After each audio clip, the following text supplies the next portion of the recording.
Good morning, good afternoon, good evening. My name is Rich Clark. I have been a hypnotherapist for the last 8 years, and I've been a holistic therapist for the last 14 years. Also, in between that, I've also been a school teacher.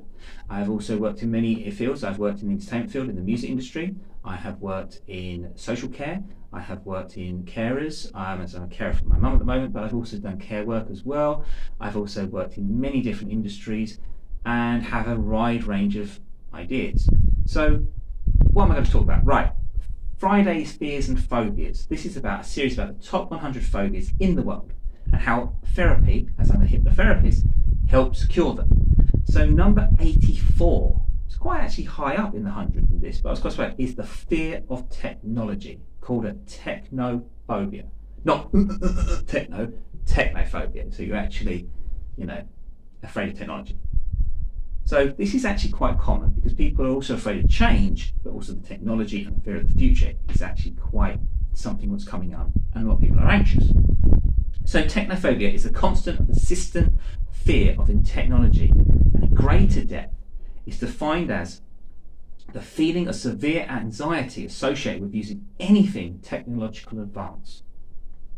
The word technophobia is derived from the Greek techne, meaning art, skill or craft, and phobias meaning fear or aversion. So technophobia is known to many people, or affected many people around the world. It's a highly studied phobia. There's a lot of studies coming out about it, since it was determined that many teachers, including those in highly developed countries, refuse to use technology aids to teach their students owing to the severe fear of technology. Now, I've been a teacher.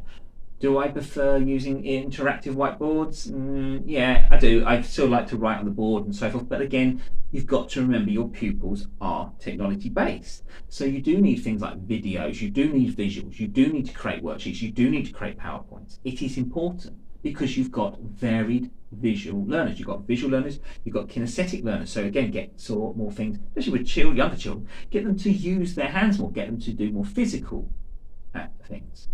Yeah, and then you've got auditory, which is mostly what education is. Most education is visual and auditory. You look at the board, or I talk. At university, that's what most people do. You go to a lecture, it's a two-hour lecture, and some guys going on. Half it's bullshit, because half it, when you use it at university, you never actually use it in the real world. But that's the idea. But so actually, with technology, it's a kinesthetic. So yes, you've got the auditory and visual aspect of it, but it's kinesthetic because you've got to use it, right? So this technophobia is the opposite of technophilia. The latter stands for the condition where the individual is in so much love with technology that they might even want to change the world with it or use it for combating social problems. So that's when people say, "Oh, you're addicted to your phone." That's actually seen as technophilia. But again, Elon Musk, he's using technology, and look what he's doing to the world, good or bad, whether you like him or not. So we have to look at that, and I think it's very important that we actually understand what technology can help us. With me videoing this, using my computer, looking up the information on the internet, but also being able to work with people as well. The technology is Zoom, doing hypnotherapy anywhere around the world with any client because I've got a computer. What a great thing about technology, you can do that now, instead of having a physical office and people have to physically see it. Because sometimes you don't want people physically seeing you sometimes. There are some people who I've worked with I wouldn't like to physically see. They're just a bit odd. I like to work with them and they're very good. I've helped them out, but they are physically and orally, their aura is very weird. Anyway, so the fear of technology is often culturally or religiously induced. So the Amish people group resist technology because of the convictions of their faith.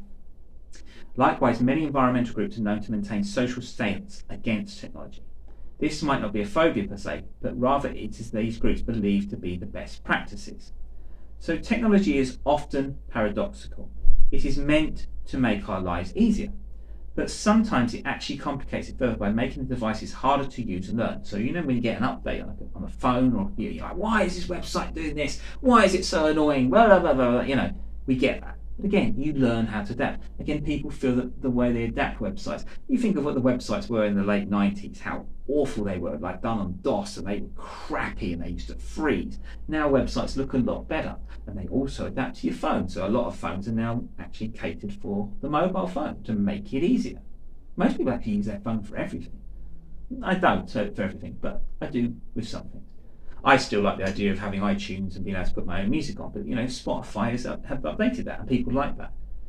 And I do use Spotify because I use it for podcasts. So I don't listen to them. I put my own on there. But again, this is how technology moves, and we have to adapt to it. So technology technophobes tend to fear precisely these factors. They believe that when faced with complex computers, telephone systems, or ATMs, they might have to deal with a complex set of instructions. Do I believe that? Not really, but I think people do. They do worry. Caring for my mum gets something done on the phone and she goes freezes. She's like, I can't do this. And I'm like, relax, take your time, look at it, close this, work it out. My mum, even with her TV, she's got a TV system, same thing. It is actually really older people I can understand because it is adapted so quickly. My mum's 77. You think of the technology she's seen. But I think anybody below the age of 50, I really think you should be more adapted to it. But again, I'm not criticising people. If they actually want to sort it out, come to me and I'll sort that out with them. So when we're looking at the average individual finds these sets of instructions easy to follow, but in case of technophobia, the person simply freezes. They panic-stricken at the thought of using the device, but they may suffer a mild panic attack. Often they realise their fears are without any basis, but they are completely powerless over it. Needless to say, fear of technology is highly limiting and can affect the individual's day-to-day life. And the reason that is because most people, when they fear they can't do something, they actually are so worried about people telling them off or feeling that they're a failure because they don't understand it. But part of failure, part of not being able to do something, is learning from it and then to improve. So you're not a failure because you can't use a mobile phone or you don't understand something. Take your time, learn it. It's like for me, if I don't know a word or I don't know something, I look it up. And then I look it up from multiple sources. If I hear an article or I hear something about news, I don't just listen to the BBC News. I'd listen to multiple sources, check all different things, check them, and then make my own judgment up. And I learned that from a kid because I was with the next door neighbour who taught me to read newspaper and to analyse information and do that. And I think that's where a lot of people are. We're not taught to do that in schools. And that causes problems for them people because they were never taught to do that. And some people just don't use that sort of use of learning knowledge. To me, if you want to learn something, read a book, even if you don't agree with what the book says, or you think, oh well, actually I'd rather read another book to counter that, and you do that. That's how you get better. And with now technology, for me, I have loads of books, but I've cut down my books because I now can do things and get things on PDF. Just easier. Oh, I can get PDF. Oh, I'll read that. Oh yeah, I'll get that. Oh, I can highlight that. I can add that to an essay. Or I can add that to an article. Or I can add that to talking where I'm doing it now. I found that article, found that PDF, and done this. So technology is just it actually helps further your intelligence. It helps further your social conditioning, and it helps you actually against social anxiety because it makes you informed. Makes you culturally informed as well. So the causes of technophobia. So technophobia can be caused due to general anxiety or fear about science or mathematical problems. I'll get that right. See, I got it wrong. I'll improve it. People often feel intimidated by these subjects and are hence likely to show computer anxiety. Popular culture, including sci-fi books, movies and TVs, can also instill this fear. So this is the thing I've actually been doing on Throwback Thursday, showing about films about AI and androids and technology and how these films affect psyches. So many movies, including Terminator, iRobot, which shows machines taking over the world and doing what humans are supposed to do, can also instill this fear in an anxious mind. Even early 19th century literature classic Mary Shelley's Frankenstein is based on the premise of how technology could backfire when they create Frankenstein. So actually, the doctor creates Frankenstein. It's not actually called Frankenstein. Frankenstein is actually the monster. Is Dr. Frankenstein is the monster it creates. So when people go, oh, Frankenstein's that's the monster. Frankenstein is the doctor who creates it. So it's a little thing, always a pet peeve of mine. Anyway, technophobia is different from many other specific phobias, in that the phobia is mainly ignorant and does not welcome change. Hence why I've said about the change, you must welcome change. Yeah? Because if you don't, technology also becomes a problem as well. They simply do not understand technology as a role, not only fear, but they also shun it. And people are like, I don't want to know. I don't want to know about this new computer. I don't want to update my computer. I'm so used to the old computer. Sorry, technology moves on. I mean, the only reason I don't have an up-to-date phone is actually because if I had one and I lived in somewhere like London, I'd be always worried about getting it stolen. But I actually will adapt all that, and I'll pay for these things, and I'll get these when I needed it. My phones at the moment, technology is fine at the moment. It serves me well, but I do need to update some things to get the more advanced programs of AI things I'm learning. I'm learning AI at the moment. I'm learning all these different programs on a thing called Coursive. Really good. It teaches you for a month how to use different programs, and I'm learning that at the moment. Now, some of the programs I think are shit. They're rubbish, but some programs are really good, and I can see the effect of them. Like even when I'm going to clip these things, I use Opus Clip. Opus Clip has saved me hours of editing time. So look at technology. It's actually it helps you develop. So many tend to hate devices, computers and gadgets, simply because they are not used to them. Again, get used to them. I do actually think children shouldn't use gadgets so much. I think they should use more kinesthetic and working with wood and working with water and so forth, and do that. I don't think technology is so good, but I can understand if kids have to watch something on TV or keep them occupied. I think you can mix and match it, but I don't think you should be overly reliant on it, because blue light damages kids' retina. I think a lot of kids will end up like this, or their necks are like that. It's not good. Children should run around in fields. They should play with water. They should play with mud, and that's not to be against technology. It's I think that they need to understand their natural. How their alignment works. Teach them how to do planting, teach them how to do cooking, teach them how to do all these things. I think it's actually where we're better than, technology will actually make people better at technology. And MIT just recently said that if actually you teach children music, that they will actually be better at computers and programming.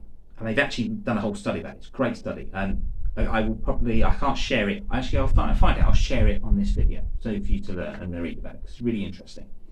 So the fear of technology is more prevalent to the older generation, which I said, like my mum, 77, who did not grow up with computers, complicated acronyms, or digital games. Often the younger generations try to teach the older people who might not like this fact. A lot of older people do not like younger people teaching them things because they feel it's about superiority complex, and they feel they know more than the younger people. Oh, well, I've got more experience than you. Yeah, you may have, but technology you don't. So you have to change. And I'm willing to learn things from the older generation about certain wisdoms and stuff. And they go, oh, you're old, fuck you, I don't want to listen to you. So again, it's got to be reciprocal. This leads to damaged ego and self-esteem, which builds up and keeps fueling self-doubt. That's the problem if older people don't learn technology. So the symptoms of the fear of technology, these are some of the symptoms that will come up. They include self-doubt and avoidance behaviour. So the phobic might constantly think about technology and about using it.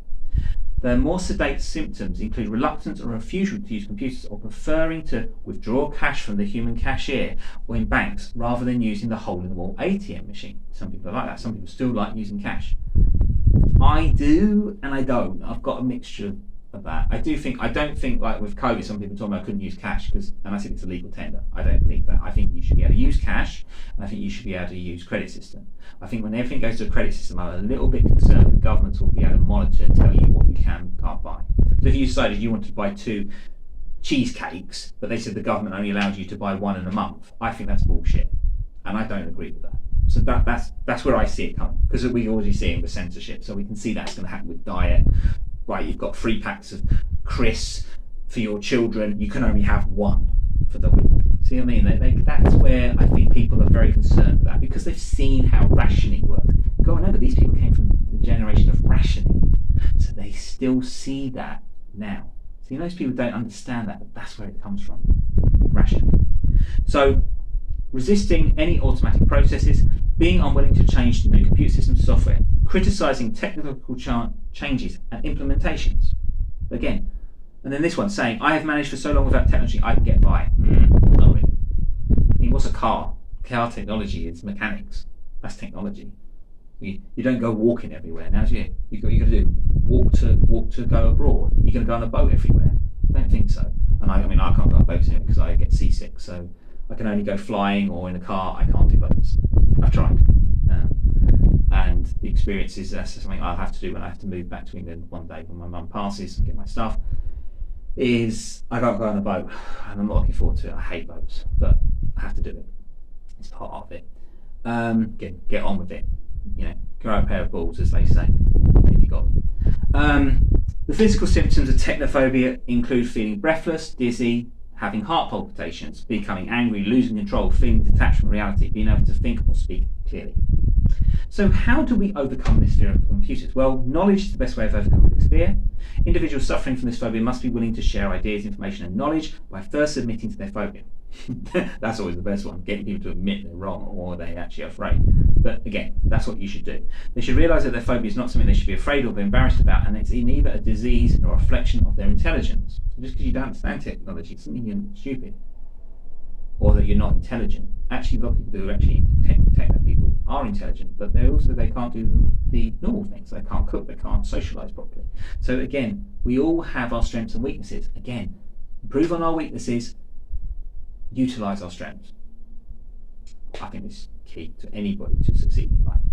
So talk therapy with trained therapists or through classrooms and forums can also help get one to vent to feelings of self-doubt.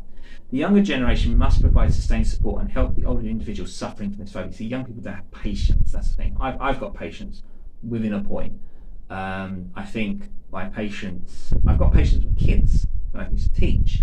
Adults, when they don't listen, that's a real problem for me. Because it's like I'm trying to explain something and they're just so reluctant. And actually I've offered to people, like even my mum, you want to get over this, I'll do it, she won't do it.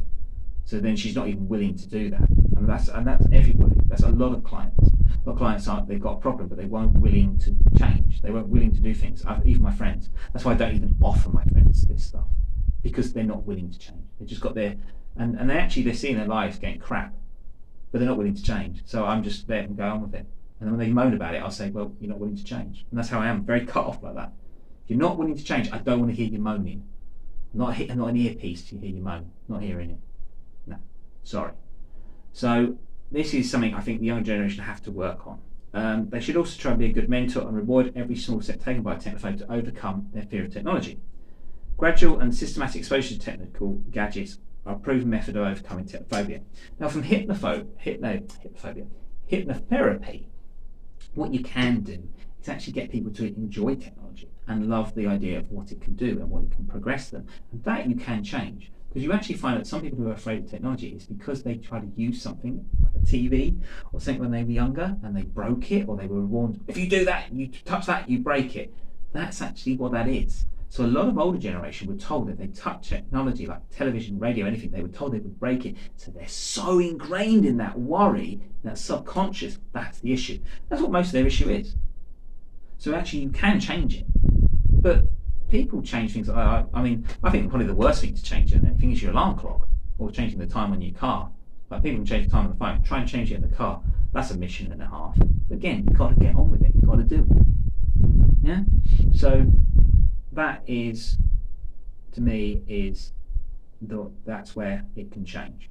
So hopefully, if you have a fear of technology, please contact me. As you can hear, I'm quite blunt sometimes, but it's because I do believe that you've got to change. Instead of making excuses, change them excuses to solutions.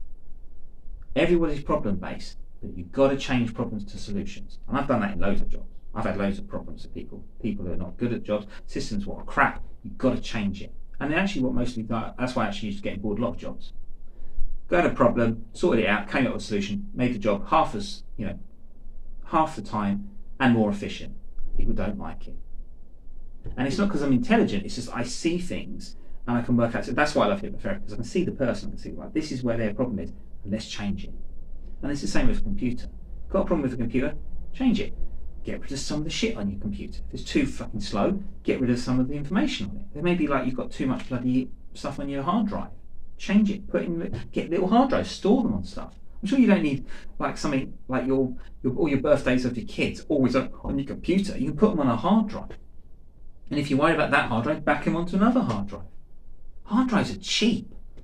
I mean, like, you can get a good hard drive, good 500 gig hard drive now, less than £40, less than $40. It's not expensive technology, it's actually getting cheaper. I mean, I've got even things for technology, like you've got 100 gigabytes, you've got on a little SD card.